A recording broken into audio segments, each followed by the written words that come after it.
दोस्तों, कभी कभी हम किसी की गलती सुने या देखें, बिना सोचे समझे उसको दंडित कर देते हैं।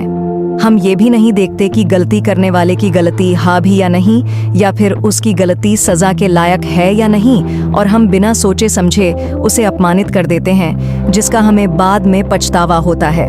आज की कहानी में हम आपको एक गुस्सैल पिता और नादान बेटे की कहानी सुनाएंगे, तो आप वीडियो में एंड तक बने रहने का कष्ट करें। बहुत समय पहले की बात है। एक मेहनती और ईमानदार आदमी बहुत पैसे कमाना चाहता था, क्योंकि वह गरीब था और परेशानियों में जी रहा था।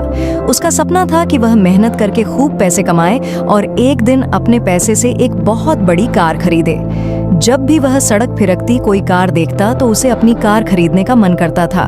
4-5 साल गुजर जाने के बाद उसकी सरकारी दफ्तर में एक अच्छी नौकरी लग गई। सरकारी नौकरी लगने के थोड़े ही दिनों बाद उसकी शादी भी हो गई और कुछ ही सालों वह एक बेटे का पिता भी बन गया। सब कुछ ठीक ठाक चल रहा था, मगर फिर भी उसे एक दुख सताता था कि उसके पास उसकी अपनी कार नहीं थी।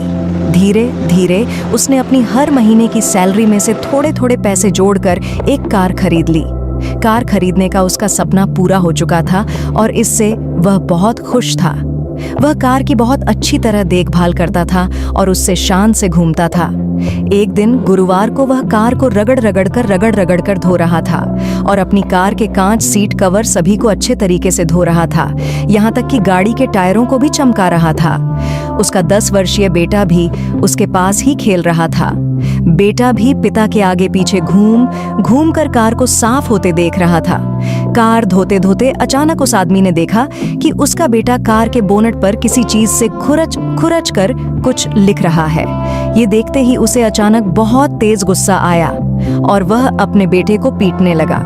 उसने उसे इतनी जोर से पीटा कि बेटे के हाथ की एक उंगली ही टूट गई।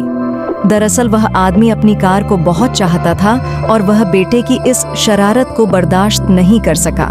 बाद में जब उसका गुस्सा कुछ कम हुआ तो उसने सोचा कि जाकर देखूं कि कार में कितनी खरोंच लगी है। जब उसने कार के पास जाकर देखा तो उसके होश उड़ गए। उसे खुद पर बहुत गुस्सा आ रहा था। वह फूट कर रोने लगा। कार पर उसके बेटे ने खुरच कर लिखा था, पापा आई लव यू। यह कहानी हमें यह सिखाती है कि किसी के बारे में कोई गलत राय रखने से पहले या गलत फैसला लेने से पहले हमें यह जरूर सोचना चाहिए कि उस व्यक्ति ने वह काम किस नीयत से किया है।